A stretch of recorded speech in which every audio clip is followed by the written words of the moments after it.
Welcome to the new episode of Micro Talks. In today's episode, we will be studying what are extremophiles.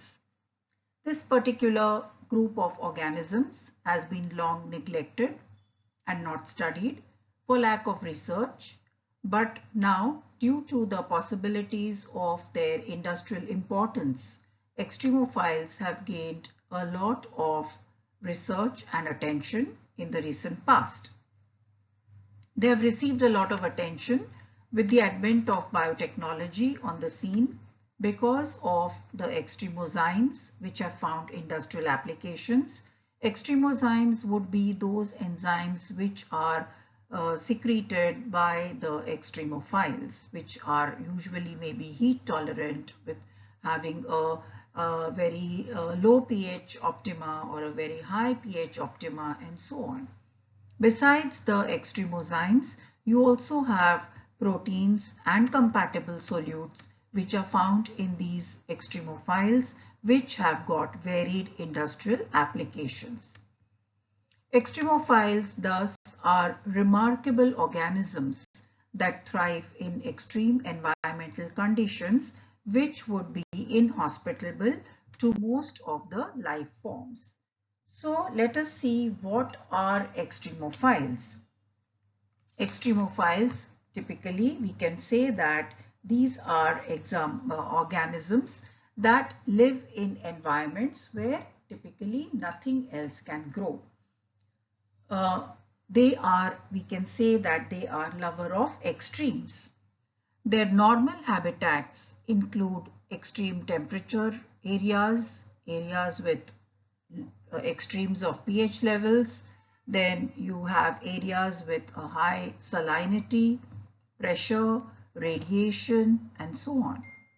Moderate environments, as we all know, they are important to sustain life.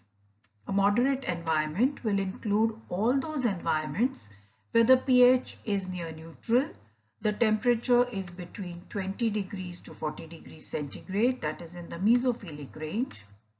Pressure is of 1 atmosphere and there is adequate availability of water, nutrients and salts. There is no nutrient depletion. Any environmental condition that can be perceived as beyond these normal moderate conditions can be considered as harsh and extreme and can be considered as the habitat for extremophiles. What are the naturally occurring extreme environments? There are a lot of examples of naturally occurring extreme environments which are inhabited only by extremophiles, and they are often inhospitable to most other forms of life. To begin with, you have the deep sea hydrothermal vent, which is located on the ocean bed or the ocean floor. And these hydrothermal vents, they release superheated mineral-rich water. The extreme pressure and temperature often exceeds 400 degrees centigrade and they create unique ecosystems that rely on chemosynthesis rather than sunlight for energy. So in these deep sea hydrothermal vents, normally hyperthermophile, that is organisms which love and tolerate very high temperatures, and piezophiles, that is those organisms that can tolerate high pressures, are found here. Then coming to the acidic hot springs, some geothermal features like those that are found in the Yellowstone National Park in the USA or Vajreshwari in Maharashtra, India, they have extremely low pH levels. They have very high acidity and temperatures that can exceed 90 degrees centigrade. These environments are home to acidophiles, that is those organisms which love low pH conditions, and thermophiles, those organisms which love high temperatures. Just like you have low pH areas, we can also have the high pH areas like soda water lakes, which are found in the, like example is the Lonar Lake in Maharashtra, or the Soda Lake in California, Lake Natron in Tanzania. These have high pH values that are ranging from 9 to 11 due to the high content of sodium carbonates. So they also contain high concentrations of sodium chloride, thus making them hypersaline environments. Normally, one would find halophiles, that is those organisms which love high salt concentration, osmophiles, and alkaliphiles, those organisms that can love high pH values in the alkaline range. Normally, these kind of organisms would be found in these areas. Coming to the volcanic environments, there are so many live volcanoes on the earth. These are all high temperature areas and they exude volcanic gases like sulfur dioxide. So in these volcanic environments, normally you will find thermophiles, hypothermophiles, and acidophiles. Acidophiles would be those organisms which love low pH and can survive in acidic conditions. Coming next, you have the permafrost regions. These are areas that are permanently frozen. They have permanently frozen grounds, such as parts of Siberia, Alaska, parts of the Himalayas, where you experience extreme cold. The frozen conditions inhibit any kind of decomposition, and normally you will find psychrophiles growing in these environments.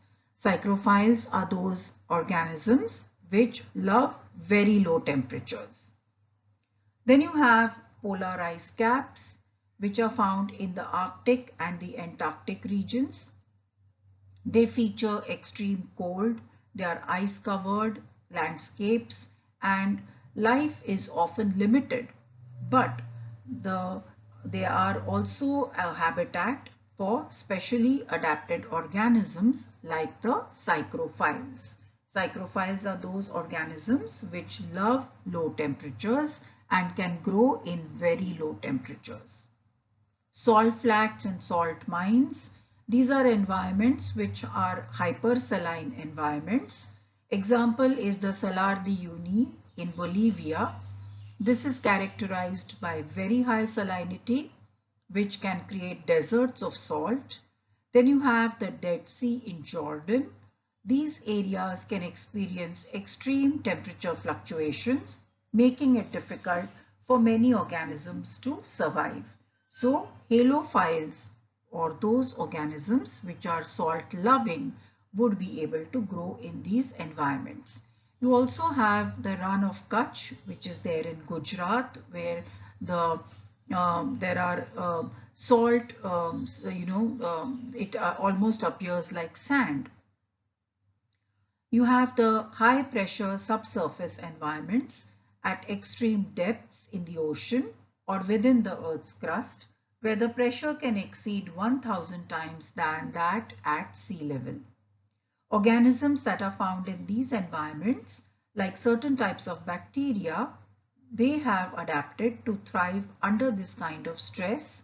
Normally you will find the piezophiles here, which can tolerate very high pressures.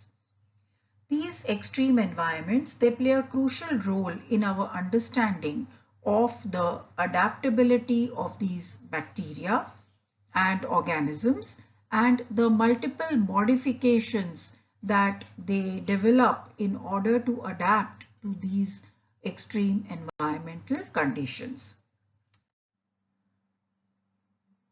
Let us look at some examples of man-made extreme environments which are created mostly because of the industrialization, environmental alterations, as well as some industrial advances.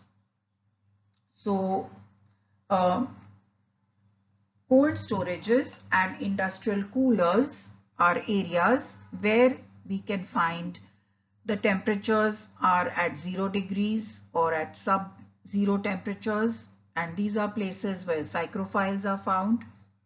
Space stations, Constructs like the International Space Station, they create a microgravity environment with radiation exposure where you can find radiation resistant organisms.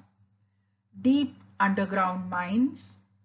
Mining deep below the Earth's surface results in extreme heat, high pressure.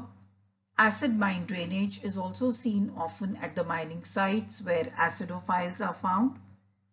And you have the waste management sites, which are landfills. These are hazardous waste sites. These can create extreme chemical environments with toxic substances and leachates. A compost pile is an excellent example which can support the growth of thermophiles due to the high temperatures in the center of the pile. These high temperatures are because of the various metabolic processes that are involved in composting. Besides these, you also have the acid mine drainage, which is an environmental issue and an environmental hazard, so to say. When sulfides that are found in the mine tailings are exposed to air and water, they generate sulfuric acid that can contaminate the groundwater and the surrounding environment. So normally in an acid mine drainage, you will have acidophiles that would be growing. Then you have salt pans, which are home to halophiles and osmophiles, obviously because of the high content of the sodium chloride. Steamers and boilers, which will be housed to the thermophiles. Each of these environments, they pose a unique challenge and bring opportunities for research and technological advancement, and also while emphasizing the importance of the safety and sustainability of the environment. Let us now look at some examples of extremophiles. Thermus aquaticus, a very well studied and very popular example of a thermophile. This is very important because of the Taq polymerase that is used in PCR. This is a heat stable polymerase that is extracted from this particular organism. Besides that, you also have Pyrococcus furiosus, which also produces another heat stable polymerase. Then you have Methanopyrus candleri and Pyrolobus fumari, which are examples of hyperthermophiles. Methanopyrus candleri can withstand temperatures higher than 250 degrees centigrade. Then you have Polaromonas vacuolata, which is an example of the psychrophile.